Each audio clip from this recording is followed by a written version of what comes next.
उनके साथ ही same batch में मैं PGDM। अच्छा, सवाल तो आपने हमारी डिस्कशन सुनी होगी, job security, mental levels, stability, इसके बारे में बात कर रहे हैं। व्हाट डू यू थिंक, आज का जेनजी या आज का युवा अपने आप को कहाँ देखता है जॉब सिक्योरिटी और मेंटल स्टेबिलिटी के बीच में?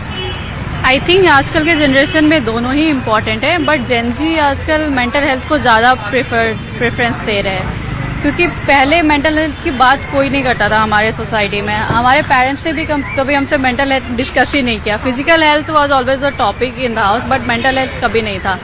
बट इंटरनेट में जब से ये इंस्टाग्राम या फिर यूट्यूब में लोग वोकल हो रहे हैं, तब से मेंटल हेल्थ की बात बहुत हो रही है। तो Gen Zs they want job security as well, but with mental peace. अगर हमारे जैसे मैंने जॉब किया, 2+ years of experience, but if I am not satisfied, मैं मेंटली बहुत डिस्टर्ब हूँ, so I will try to find out कि मैं इस जॉब में क्या सुधार सकती हूँ, या फिर इस जॉब को चेंज करके मुझे मेंटल पीस मिलेगा कि नहीं।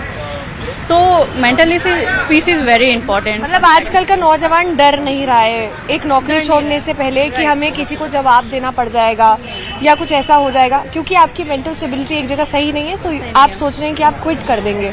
लेकिन दूसरी ही तरफ अगर मैं ये बात करूं कि प्रेशर की बात की जाए, तो ऐसी कोई भी स्ट्रीम मुझे नहीं लगता जहां पर प्रेशर नहीं होगा। अगर आप अपना बिजनेस भी कर रहे हैं तो भी एक डिफरेंट टाइप के चैलेंजेस होंगे।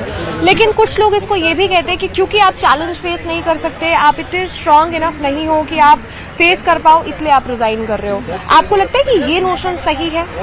नहीं, I don't think so. But क्योंकि सारे ह्यूमन सेम नहीं है, we don't have the same finger. सब कोई मेंटली स्ट्रांग होते हैं, कोई इमोशनली स्ट्रांग होते हैं, कोई स्ट्रेटेजिक थिंकिंग कर सकते हैं, कोई एनालिटिक थिंकिंग कर सकते हैं। तो सबके स्ट्रेंथ के एरियाज अलग होते हैं। तो आजकल के जेंसीज अपने स्ट्रेंथ के एरिया को पहले आइडेंटिफाई करते हैं, उसके अकॉर्डिंग भी वो अपना करियर चूज करते हैं। ठीक है, एक चीज और मैं आपसे बोलना चाहूंगी, जैसे आपने बोला मेंटल पीस, आपको क्या लगता है what are the 5 main points जो आप चाहोगे कि मेंटल पीस ये है मेरे लिए?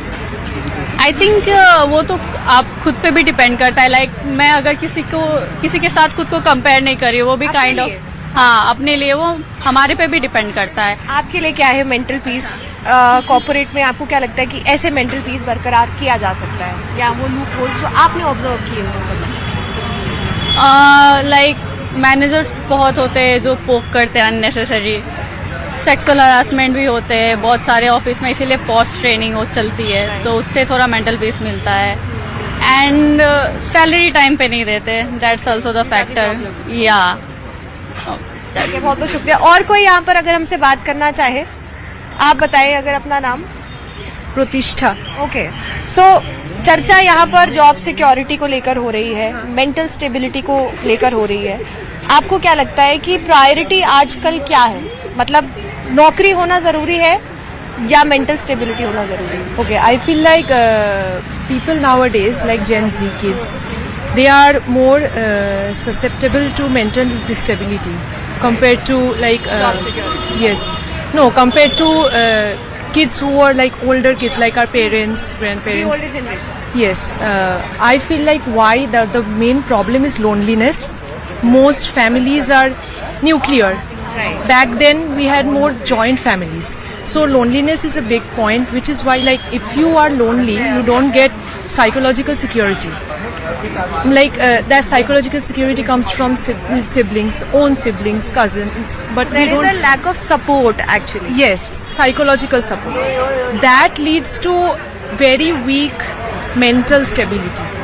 That is why I think compared to older generations we are more susceptible to like yes. अच्छा, अगर जैसे आपने बोला कि family support is also a thing जिसकी वजह से डिसीजंस जो है वो इफेक्ट हो रहे हैं, व्हाट डू यू थिंक कि what is an ideal environment, what should be an ideal environment when you are working और you want somebody to work under you? Like as an employer, I'm an employer.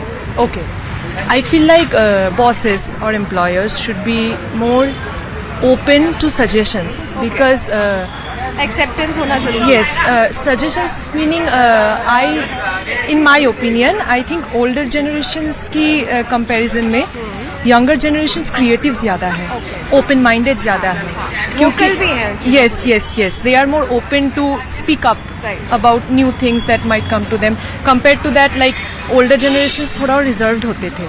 तो इसीलिए इसी वजह से I think bosses का mindset भी change होना चाहिए।